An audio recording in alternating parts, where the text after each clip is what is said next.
Hi, everybody, and welcome to Talking Tips with Toni. I'm very excited for you to meet the love doctor who's sitting next to me today. We're going to talk a lot about love and relationships today, and we're going to learn about how you can either benefit from your own relationship, but maybe you're not finding that right person. Well, we're going to find out how you can do that. But I want to introduce Dr. Renee Michelle Gordon.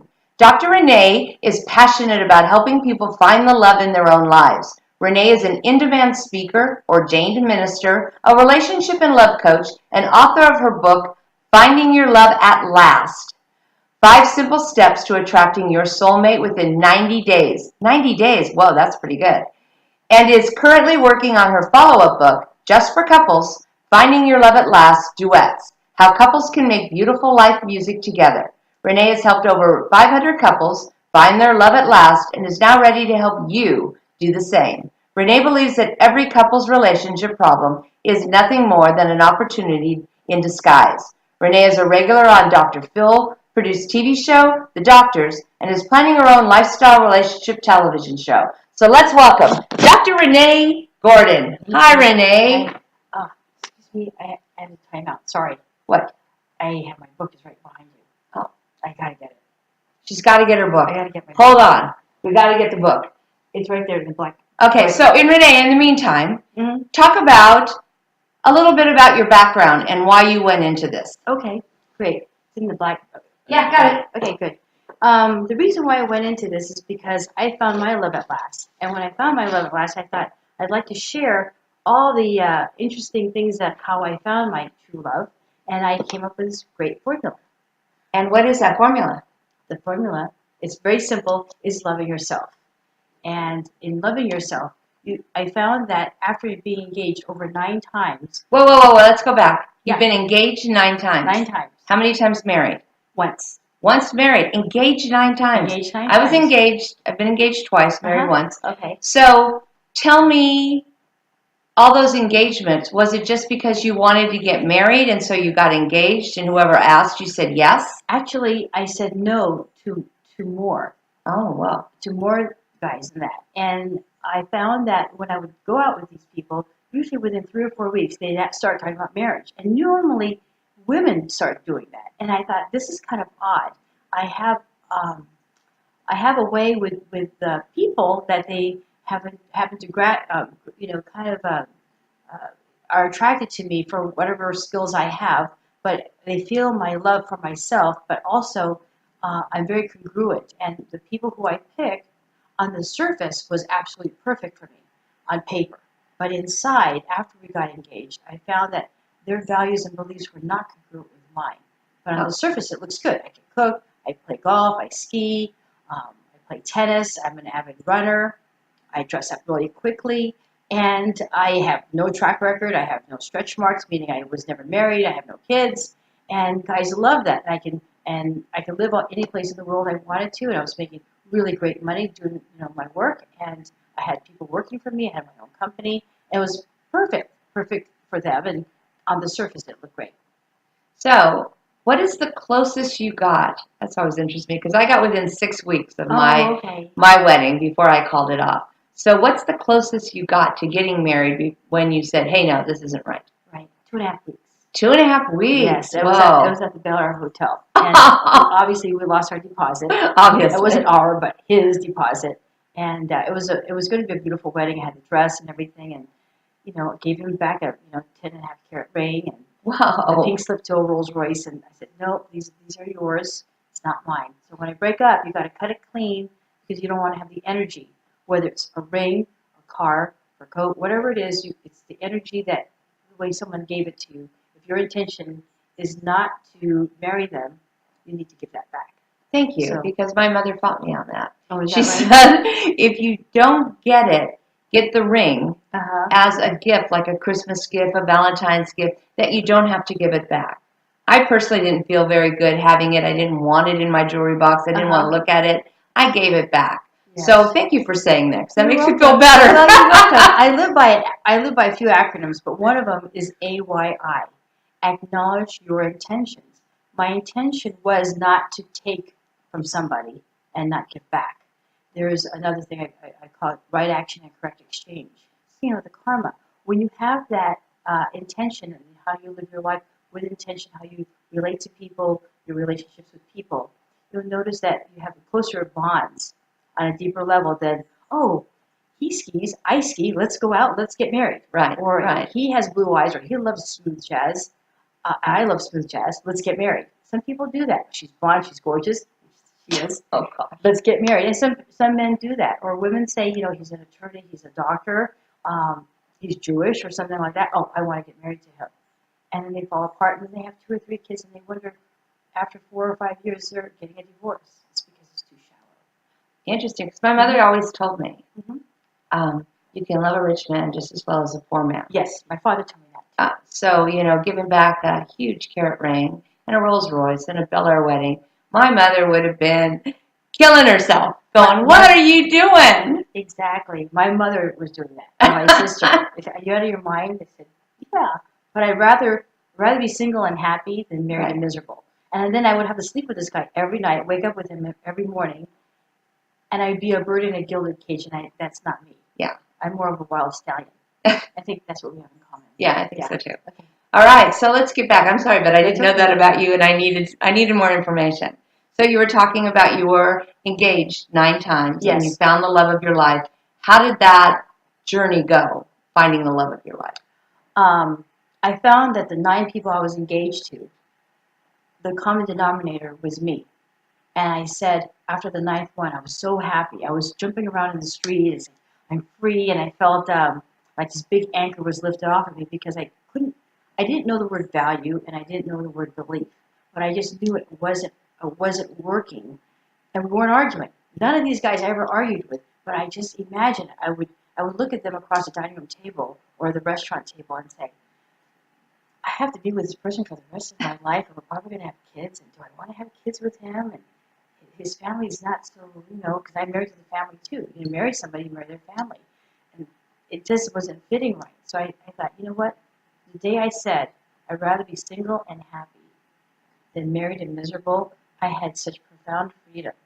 And then after that, I started writing about self-discovery, personal development.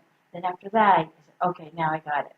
And so I created a formula. Awesome, because that's exactly what I went through. Okay. Was I got to a point I was in a dating service, Great Expectations, and it didn't work out. The membership ended, and I said, you know what? I would rather be single. I don't need a man. I don't need that. I'm very secure in myself and in my job, and I can do this by myself. That's when the opportunities started to come, is when I started to say, I don't need them. I don't have to have a man to complete me. So I totally agree with that. Yes. So, all right, back to your steps. No, I'm agreeing with it. Everything you're saying is being whole within yourself. You don't need someone to.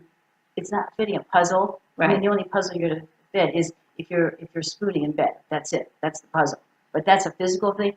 The more mental thing of your self-esteem, your self-worthiness, your self-love, not being self-centered, but self-love for yourself, is what makes people attracted to you, because everyone knows you love yourself, but in a way of self-love, not self-absorption. There's a distinction. So the Tom Cruise line, "You complete me," is not really a reality because it's not a puzzle to be completed. No, you're whole within yourself. I mean, God had made us to be, a whole, but not where we have to have somebody. But it is much nicer when you have someone to move into your future with, someone that you care about and someone who's your best friend. Okay, so let's pretend I'm single, or all those single women out there, and I know an awful lot of single women lately, and most of them are divorced or widowed, and they're 40 plus. How do you help those women? How do you help them find love again, or believe in love again? You got that key word is believe, and absolutely true. You need to believe that you can do it, but you have to believe in yourself first that you can do this. There is someone for everyone out there, no matter how you look like. You don't have to be, tall and blonde or blue eyes. You can just be who you are naturally, and being authentic, and being in that place of authenticity of loving yourself. People will feel that and will gravitate to you no matter what. Now, it's also letting go of the past. And how do you do that? Your past does not equal your future. Your past is your past. Your your future. And how you do that is knowing how to let go, knowing how to love yourself. Okay, So I've had, thousands of people come to me and have found that that loving themselves was a key element. Because if you don't love yourself, you'll keep repeating the same relationship over and over again. And then you wonder what's going on here. By the time you're 80 or 90 years old, divorced and alone, and dying by yourself, what did I do wrong? And it'll all come to you and say, I did this, I did that, and I wasn't being authentic. all right, so you can say, oh, I've got to believe in myself or I've got to love myself. What does that process look like? Let's say that I can't hire you. How do I do it by myself? Got it. Well, actually, I'm going to read a distinction of what values and beliefs are. Would that be okay? That'd be great. Okay, Whatever great. you'd like. So there is a distinction between values and beliefs. For one, values are you get those characteristics by under the age of 5, and you are living with those values for the rest of your life. Beliefs are only your experiences. So I'll read this part of my book, Finding Your Love at Last. And it's knowing yourself is imperative before you begin looking for your soulmate. Who you are is not the job you perform or the hobbies and the sports you spend time on. It's much deeper than that. A value is a characteristic of who you are. It's a non-negotiable that most people have, and there's 7 to 10 values that they focus on. Values are the lenses through which we see our life and make our decisions. They are formed at a very, very early age, as I said earlier, at 5 years old, and follow us throughout our lives. Beliefs are also the direct actions in life, but they are not as concrete as values. A belief is a function of experience, and on experiences change on the information that contributes to all experience changes. The belief can adjust and change completely. So hobbies and interests may be influenced by our values and beliefs, but they are not the core of who we are. So many people base their relationships on hobbies or interests more than they truly believe in. They may get along as a couple at first, but as individual values and beliefs, they will rule the decision of the relationship in the direction of making so where they need to be compatible. So know yourself first. And so in other words, that's a secret formula. A value for me, my value is integrity. Yeah. And if you are in integrity with me and honest and truthful and your belief, like you live what you believe, then I'm good. But if you break that integrity or break that trust with me, then that is an experience that I go through. Someone says he's going to do this and he does something in return. He says, I'm only dating you. We are inseparable. But then again, I find out that he's dating his ex-girlfriend. That's integrity. But that's the experience that I am now feeling is him bailing on me because of him lying, right? Yes. Uh-huh. So you've got to know your values, which I truly believe are the key to your life in business and in your relationships. Values. So key values are, would you say, are there several that are across the board most people have? Not necessarily. Okay. Okay, so can I share some of my top Absolutely. 5? So I'll go to my top 5. So my first one is God. And some people believe in a higher being or other types of religion, but there's a God, the true source. Okay, that's the first one. That's mine. I'm not pushing anything on anybody. That's right. The second one is the integrity is very important to me. But most important before that is freedom is key.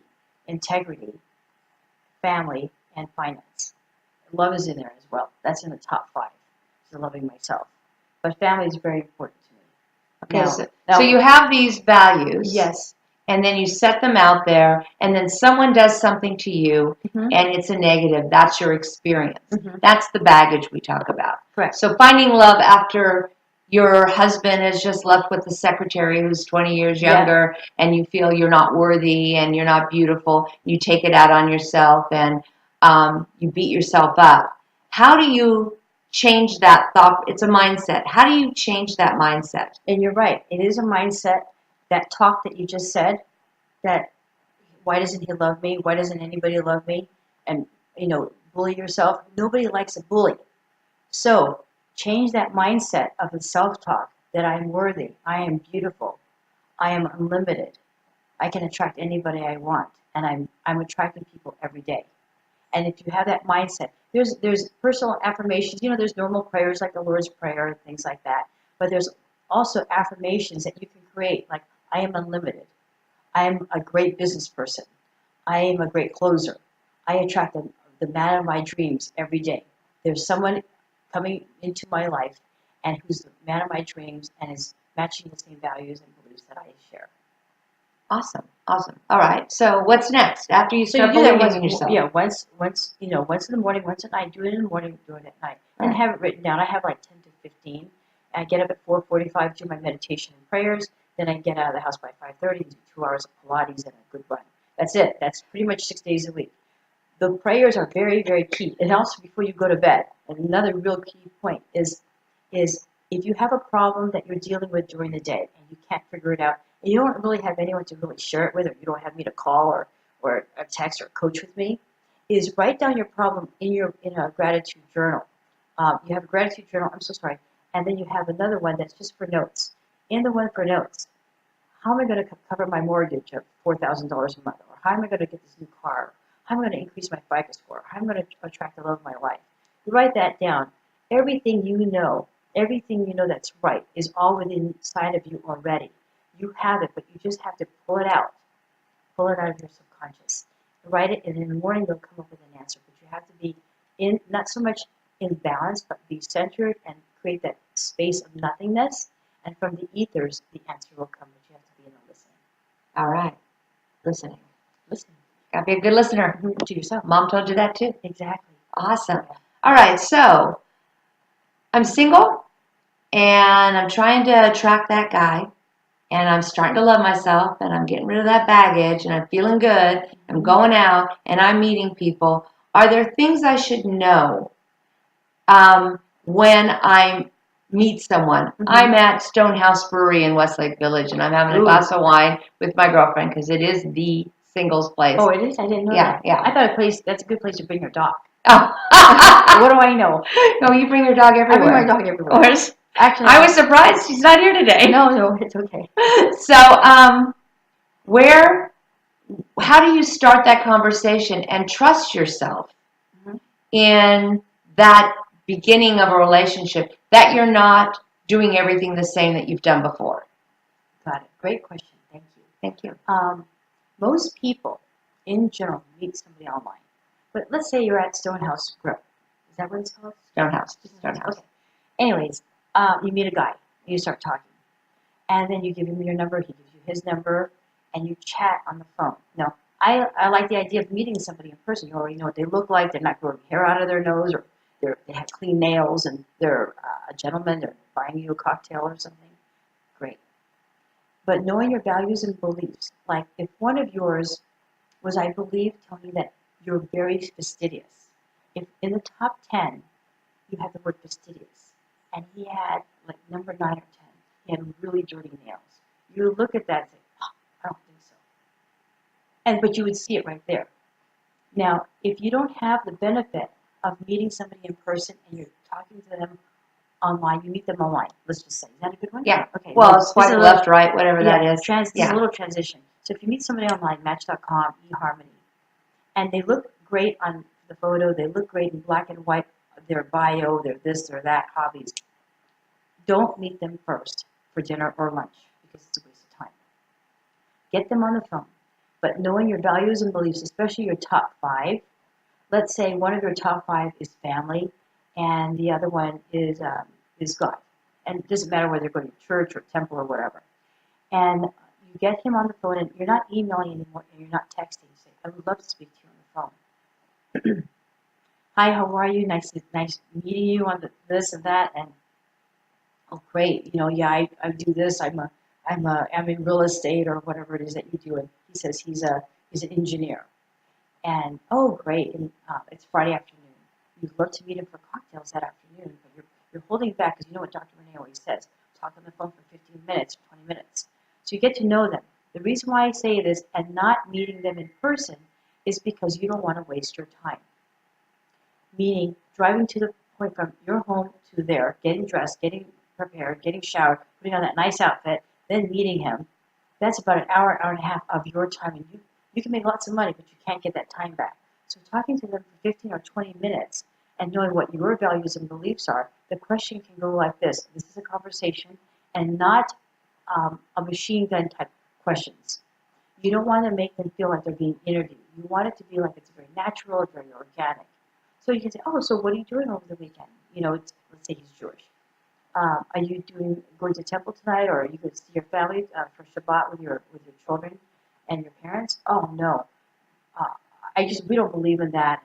I just think this Jewish thing is like for the birds, and no, we never go to temple. And my mother, forget about it.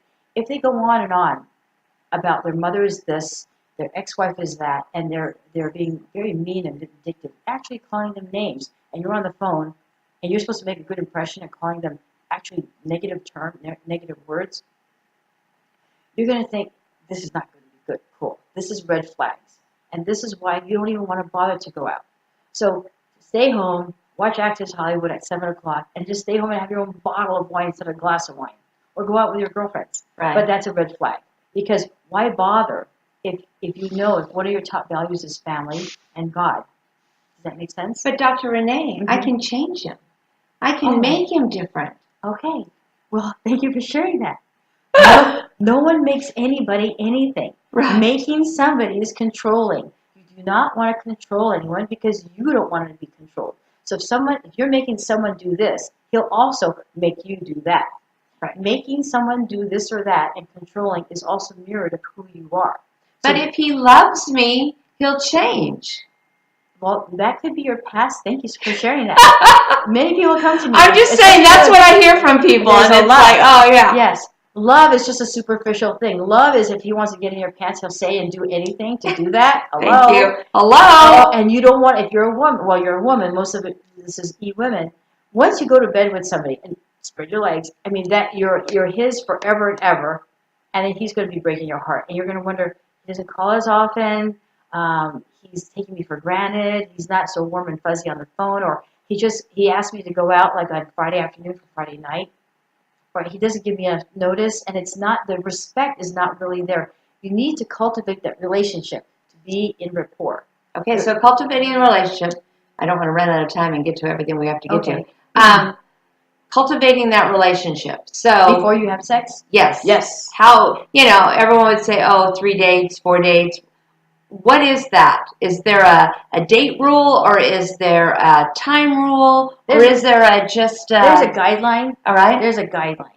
My husband and I, Jim, we had talked on the phone. I was in Beverly Hills. He was in San Jose. We talked for 2.5 months, 3 to 4 hours a day. I met him online. I didn't even know what he looked like. So, and we talked for 3 or 4 hours a day. In the meantime, he's dating people. I'm dating people. I'm running my businesses. And I'm not sleeping with anyone. And I don't know what he was doing, but it's like he's a guy. It's a different thing. Can I share the first date? Absolutely. So we had talked for 2.5 months. That's 10 weeks, every single day, for 2 to 3 hours a day, sometimes longer, about love, politics, his family, my family, business, religion, just all sorts of things, everything under the sky. And I got to know him very, very well. Now, at the time, in the year 2000, I'm not a real computer person. I hired people for that. This is the time we had Palm Pilot. I didn't even know how to use that. And so he's from Silicon Valley, and he had called me on a Saturday, and he says, Dr. Renee, I'm going to be in town this weekend, and I'm staying at the Lowe's Hotel. I said, oh, that's great. And he said, would you like to get together? I said, well, I'm not really a coffee person, because I like to eat, I do, and they have the best buffet in the city. Lobster, caviar, champagne, endless champagne. I love that. So he said, I'd love to take you to brunch. I said, perfect. I'll meet you in the lobby. And by the way, Jim, I don't really know what you look like. And he said, didn't you go to my website?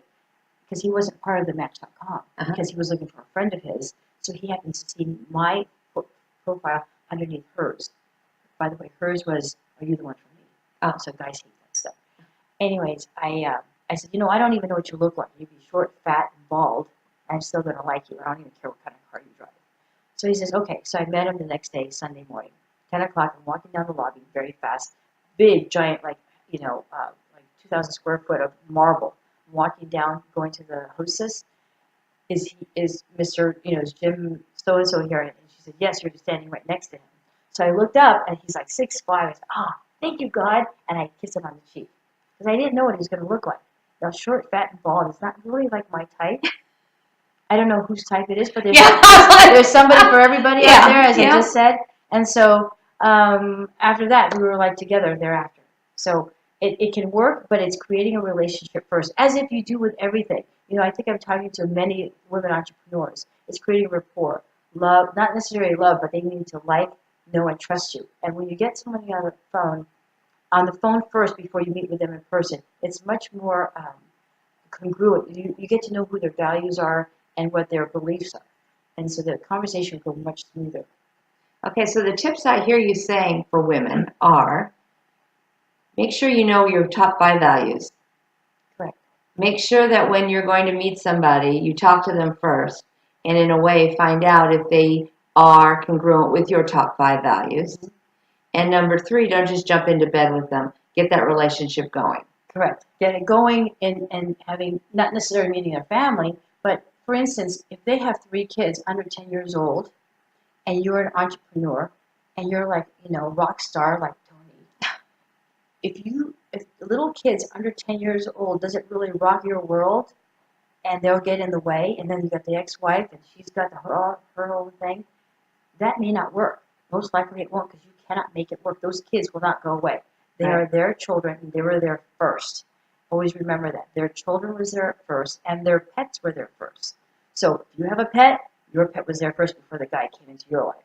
So, and if you don't like cats and she has 10 cats, run away. Run away. Run away. Yeah, that's why you want to interview them first on the phone instead of wasting your time having a glass of wine. And if the guy has 10 cats, let's say, and you're allergic, you would have known that in the first 10 minutes. Right. What are you doing? Oh, I'm feeding the cat. Oh, really? How many cats do you have? I have 10. That's kind of a deal breaker. It's a red flag. It's like, you're not going to do this. And then you can gradually get off the phone, and then later on say, I just don't have time, or I don't think this is the right match, but God bless you. I wish you the best. And understand, ladies, that you can say those things. You can say to a man, you know what? I don't think this is right. Don't just keep going out with him because, he's a nice guy, or he's cute. He's cute. Yeah, cute went away in junior high, by the way. Oh, good to know. Good to know. You know the word cute? Yeah. So, you want interesting, and someone who makes you laugh, and someone that, it's an experience when you go out with them. It's fun. It's energetic. Yeah. You come home going, wow, I can't wait to see him again, And you want him to feel the same way, too. Exactly. You want him chasing you. You want him calling you. You want him sending flowers. And you also want him to see the real you. So if you are not someone who wears makeup and walks in high heels, and ladies, if you don't know how to walk in high heels, don't wear them. It really doesn't look good. And so don't try and dress up and be this person you think that he wants. Be the person who you are, because ultimately that's what he's going to see. And if down the line he sees it and that's not congruent with his values, don't lie to him. Don't say you have no kids and in the back go, I got a 7 or 8 year old. I just don't want to tell him that right now. I don't want to scare him away. Be honest. Be honest. And the honesty, I have many of my clients over 50, and they're women, and some of them have had half a mastectomy, double mastectomy, because whatever it is. Right. They will be authentic. They would hide it, before. I said, you need to be congruent. You need to share this. Especially at cocktails, the first date, you might want to share that and say, I'm just sharing this because I really like you, but I want to be honest with you first, and not have any surprises. So if you have something like that, you got to be forthcoming and be honest, because it's who you are. You can't change that.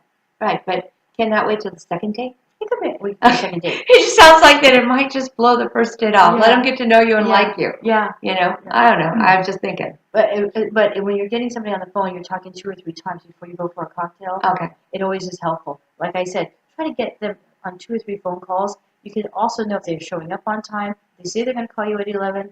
they're going to show up at 11 to call. If they're going to call you at 7 o'clock that night, they call you at 7 o'clock. Or if they're running late, I can't call you because I'm in a meeting, they text you. Right.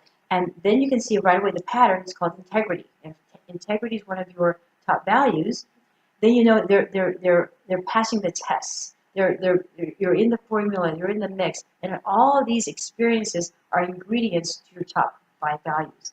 Does that make sense? Oh, totally. Because I still say to this day, a date with my husband, it was, a blind date. I knew what he looked like. He knew what I looked like. Oh, you're blind but not blind. Not blind, but not blind. Okay. But it was great expectations. So I had seen a picture and a video of him, but had never met him in person.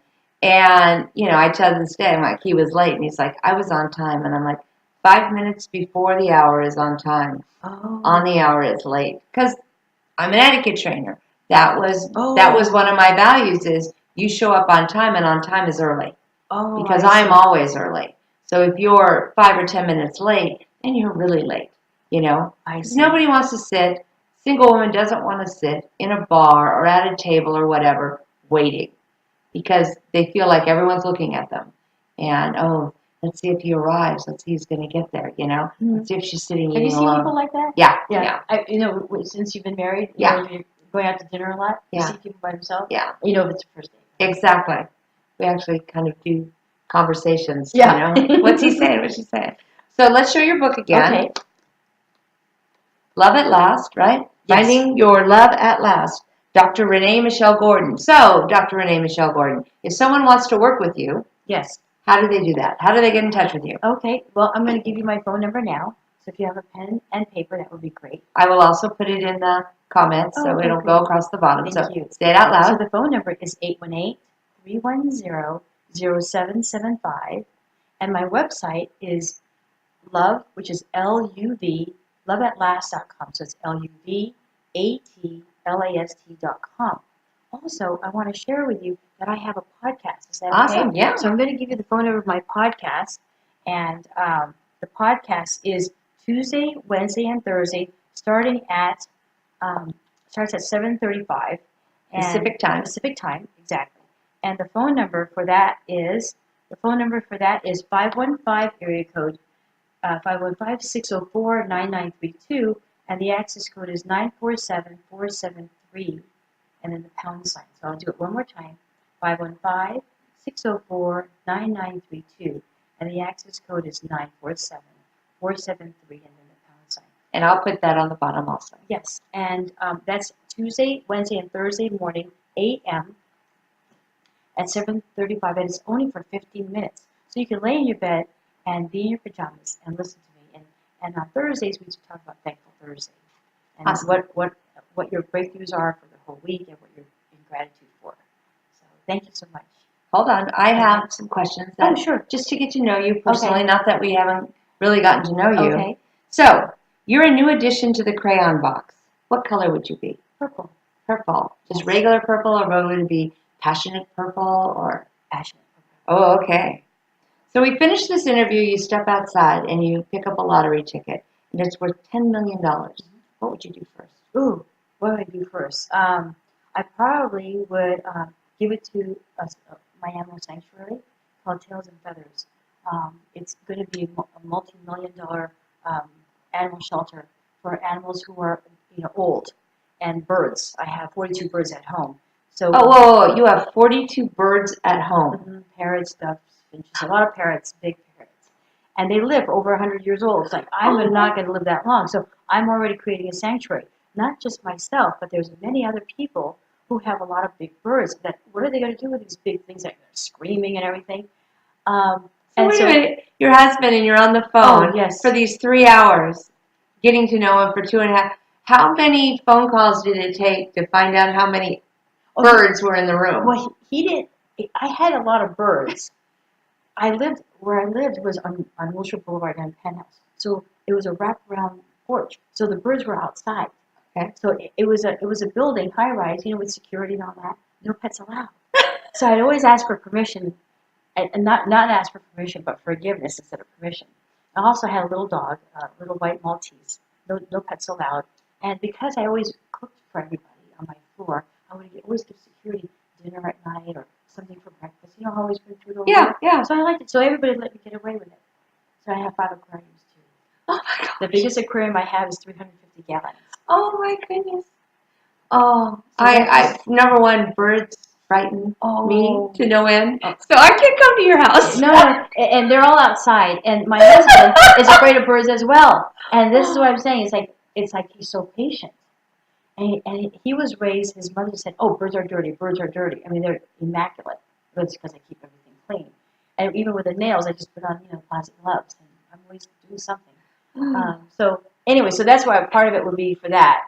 And then I would love to give to other people who are homeless, and also for women's shelters. You know, there's a lot of women out there who want to get back on their feet. Right. Or they paid for medical bills and they have children. They're single. They don't know what to do. They don't have any clothes. Where do we start? They're running out of money for rent. There's all these other types of charities. Okay, so who inspires you? Oh, who inspires? Well, you do. Oh gosh.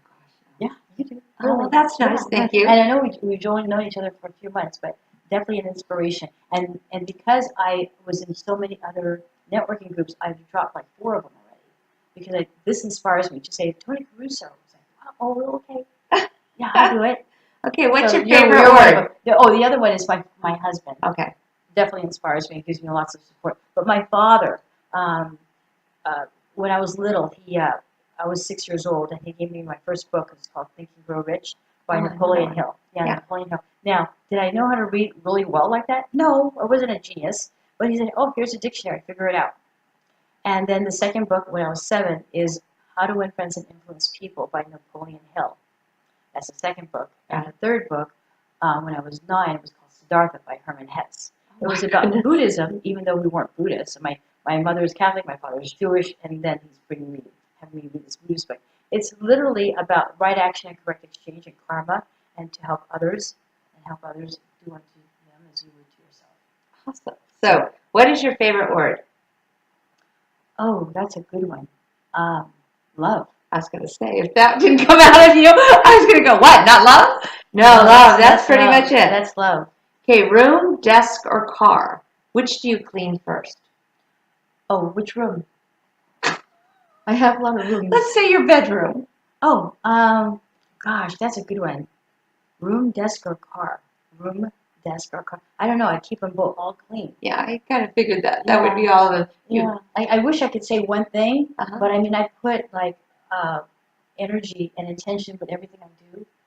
You probably can feel that. Yeah. I want to thank Dr. Renee, and if you are interested in Love at Last, please call her, email her, check out her website. All that information will be at the end of this video. But Dr. Renee, don't you have a gift for our audience? Yes, I do. Not only am I giving away the podcast that you can listen to Tuesday, Wednesday, and Thursday mornings at 7:35, but also a 30 to 35 minute discovery call with me direct that I would love to give to you as a gift for eWomen, and that's a $250 value. So not even if you're not eWomen, you can still get that gift. So right. We have other people that watch the show that are not just eWomen. All right. Well, whether you're single or if you're married and you want to reignite your relationship, or if you're single looking for love at last, or you want to talk about some business hints and tips that I can share with you, all business success comes from within you. And when you have a better relationship at home, your business will always flourish. I want to share one thing. It was a 75-year-old study from Harvard University, and it stated that people were more successful in their business as entrepreneurs when they had a solid family foundation and they had their love at last. They had a mate to carry on their life with, and that was their purpose, mission, and goal, is to have the legacy of their family. So their business was always thriving and flourishing. Awesome. Well, thank you again. Loved having you. Thank you. And we'll see you next time at Talking Tips with Toni.